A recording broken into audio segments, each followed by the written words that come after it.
इस कार्यक्रम के पुण्यार्चक हैं श्री वर्धमान श्वेतांबर स्थानकवासी जैन श्रावक संघ ट्रस्ट, उपाध्याय प्रवर प्रवीण ऋषि चातुर्मास समिति, महावीर भवन, इंदौर।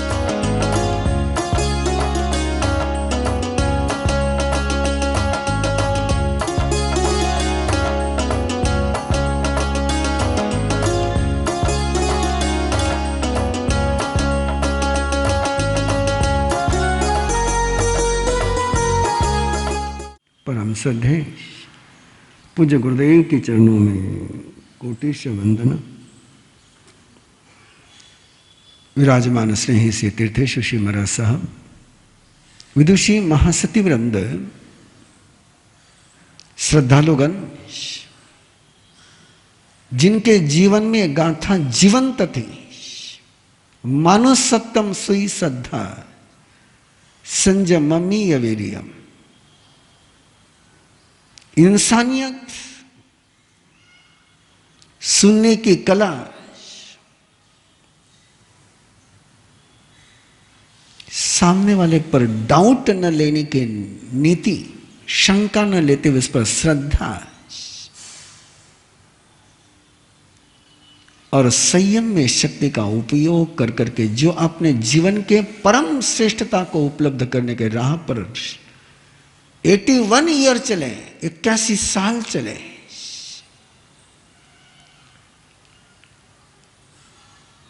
उनके जीवन के तरफ जब भी नजर किसी की भी उठेगी, मेरी ही नहीं किसी की भी नजर उठेगी, 3-4 वैभव से उनका हर दिन संपन्न था। सम्मेलन में, पुनः सम्मेलन में आपसे पधारे थे, लेकिन उस समय मेरा उतना संवाद न हो पाया क्योंकि मैं और कामों में व्यस्त था।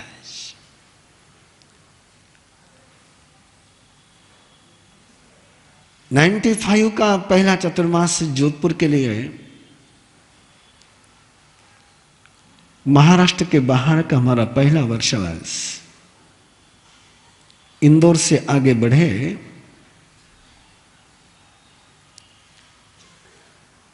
तपस्वी राज सेवा भावी काले डंडे वाले महाराज साहब, जिनके वात्सल्य के झूले में झूलते हुए हमारा विहार चल रहा था। नीमच पहुंचे और नीमच का वो दिवाकर भवन, वहां का वो कार्यक्रम के सभा का आयोजन,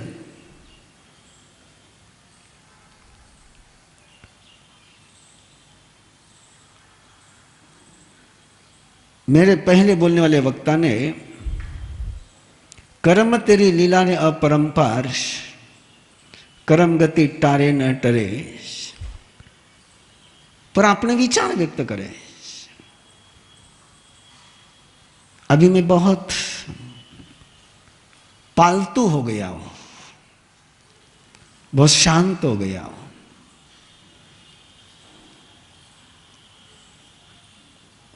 फिर भी किसी को बर्दाश्त नहीं होता है तो उसका कोई उपाय नहीं है। वो संत ने प्रवचन पूरा किया, मेरा नंबर आया और मैंने उसके प्रवचन का पूरा पोस्टमार्टम करके रख दिया व्याख्यान में, कि कर्म गति टालने के लिए धर्म है, कर्म गति को सिद्ध करने के लिए धर्म नहीं है। धर्म की गति कोई टाल नहीं सकता है, कर्म की गति टाली जा सकती है, और कर्म की गति टालने के लिए ही परमात्मा का धर्म है। बोलता चला गया और उसके बाद उपाध्याय श्री मूलचंद जी महाराज साहब ने गीत की पंक्तियां याद नहीं लेकिन तर्ज याद है। बहारो फूल बरसाओ, उस धुन पर, उस तर्ज पर एक गीत गा करके प्रवर्तक श्री कुंदन ऋषि महाराज साहब का स्वागत, अभिनंदन किया। शाम को वीरेंद्र धाकड़ का पेट्रोल पंप गांव के बाहर, और वहां पर हमारा प्रवास था। मैं अपनी धुन में, मैं अपने मस्ती में, लेकिन जैसे प्रतिक्रमण हुआ और उपाध्याय जी मेरे पास आए और बहुत सारे बंधु जानते हैं उनमें औपचारिकता नहीं थी, वो आर्टिफिशियल बिहेवियर नहीं कर सकते थे। उनकी आत्मीयता है तो है और नहीं है तो तुम कितना ही माथा रगड़ो कुछ नहीं मिलने वाला है। वो मेरे पास आए, मैं बैठा हुआ था गृहस्थियों के पास, उठ हमारे मैंने कहा चल, मैंने कहा प्रतिकोण के बाद चल उधर बैठना है बोले,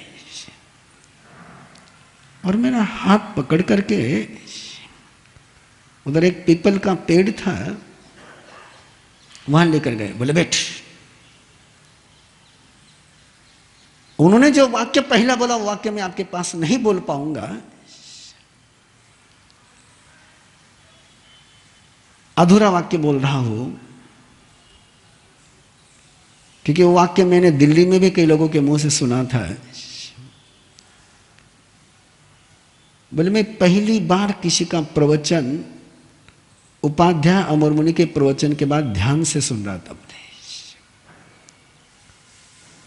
और उन्होंने मुझे पूछा कि तूने आज व्याख्यान में जो बात कही है इसके प्रमाण मुझे चाहिए। और उसके बाद तो जो चर्चा का दौर चला, रात को 2-2:30 बजे उस चर्चा को विराम मिला। उस पूरी उस चर्चा में क्या नहीं बरसे वो।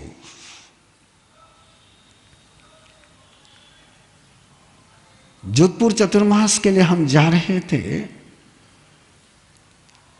और मुझे एक कहने में कोई संकोच नहीं, कोई झिझक नहीं।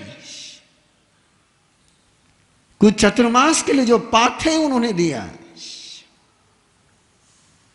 कि तुम पहली बार राजस्थान जा रहे हो, किन बातों का तुमने ध्यान रखना है। सबसे पहली बात मुझे उन्होंने कही, भूल करके कमरे में बैठना मत। राजस्थान जा रहा है, जोधपुर चतुर्मास कर रहा है, बाहर तुम निकल रहे हो, भूल करके भी कभी कमरे में मत बैठना है। और मुझे बताया उन्होंने नमाज की हवेली में ये जगह है तो वही आसन लगाना है जहां से कोई भी तुझे देख सके और तू भी किसी को देख सके। बोले जोधपुर जा रहा है तो पहला सूत्र ये याद रखना है। दूसरा बोले लोग बहुत प्रलोभन लेकर के आएंगे। वो जोधपुर पाली उनका क्षेत्र है। झूठी भक्ति में कभी फंसना मत बोले। जो भी तेरी गोचरी पानी की सेवा मांगे उनसे 7 हाथ दूर रहना। मैं याद कर रहा हूं आज कितनी लंबी उत्तरी भारत की यात्रा में जो पाठ है उन्होंने मुझे दिया है। पहला सूत्र था कि रूम में बैठना नहीं, और ये बड़ोत वाले बैठे ये जानते हैं, इंदौर वाले भी जानते हैं कि मैंने जब भी चौमासा इंदौर किया है कभी किसी ने मुझे रूम में देखा नहीं। और ये भलामन किसी की है तो उस महापुरुष की थी। दूसरी भलामन उन्होंने दी थी कि गोचरी पानी की सेवा में जो भी तुझे उलझाना चाहे उनसे 7 हाथ दूर रह जाना है। ये गोचरी करते करते कब बोचरी कर लेंगे बोले तुझे पता नहीं चलेगा। ये उनके शब्द थे।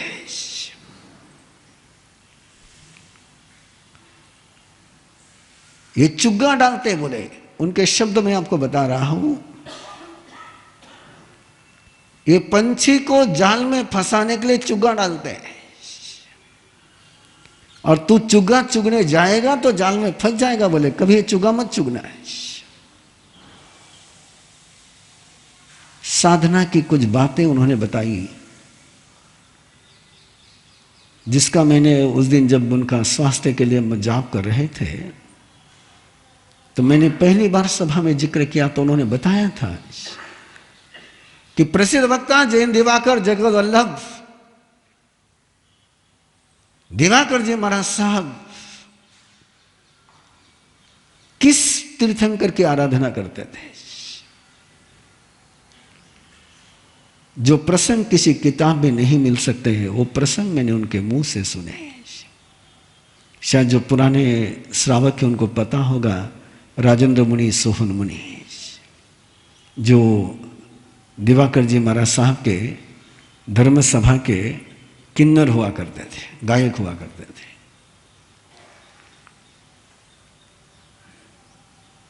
दिवाकर जी महाराज साहब बाहर की भूमिका पधारते थे और गीत लेकर के लौट करके आते थे, और वो गीत फिर उस दिन चलता था। दिवाकर जी महाराज साहब के जीवन के ऐसे पन्ने उन्होंने मेरे पर बरसाए कि जिससे पता चला कि दिवाकर कैसे बनते हैं, किस प्रकार की काव्य रचना होती थी और किस प्रकार के वो। उसके बाद हमारा जोधपुर चतुर्मास उत्तरी भारत की यात्रा और जोधपुर के चतुर्मास करके हम इंदौर आ रहे थे। इंदौर का चौमासा था और उस दौरान उपाध्याय श्री मूलचंद जी महाराज साहब उदयपुर से लेकर तो निम्बा हेड़ा तक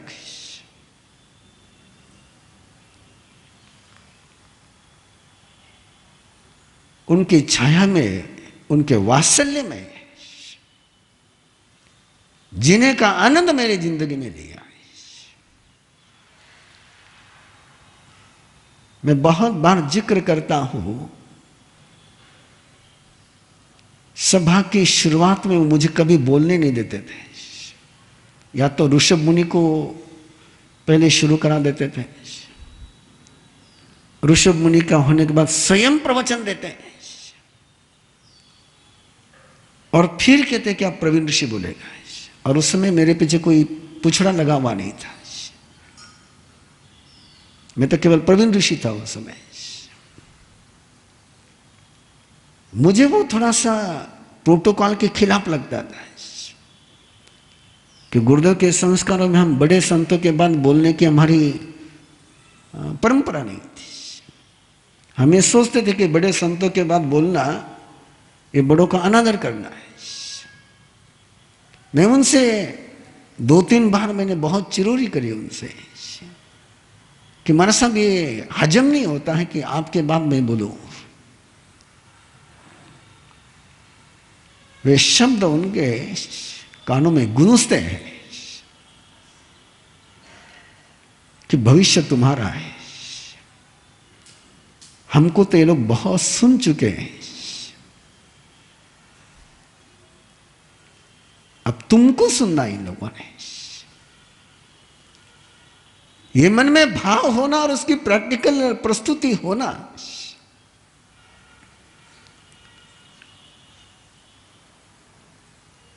मैं अपने आप पर कंट्रोल करते हुए बोल रहा हूं।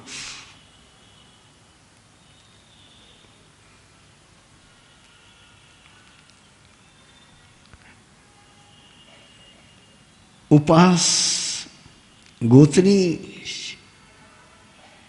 और उनका दिया हुआ टोटका उपास का, उन्हीं के नाम से मैं सभा में देता हूं। क्यों कहते हैं जिसको उपास नहीं होता है उसको धारने के दिन शाम को घी, चावल, शक्कर, थोड़ी इलायची डालकर खिला दे बोले।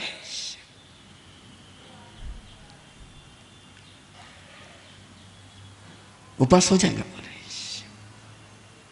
और उसके बाद वो शुरू किया। अब गोचरी हम जाते, हम महाराष्ट्र के, और महाराष्ट्र को घी से तो एलर्जी,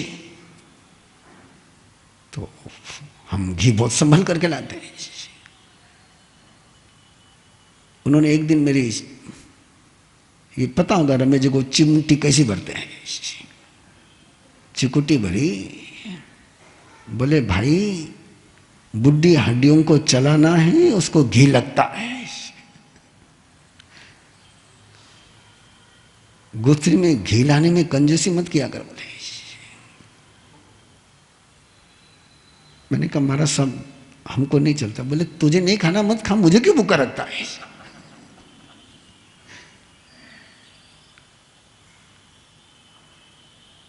लंबी वो यात्रा, और उस यात्रा में हम 4 ही संत थे, 2 वो और 2 हम।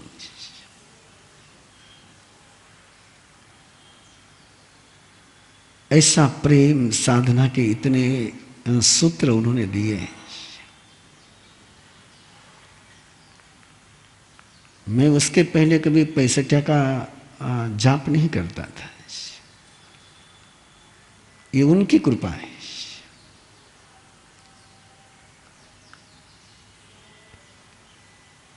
लाला जी नहीं आज धर्म सभा में। जब जिंदगी में साइक्लोन आया था तो उस समय वो लाला जी के यहां पर थे, और वो जमाने में लाला जी ने मेरी बात कराई थी उनसे, और उन्होंने,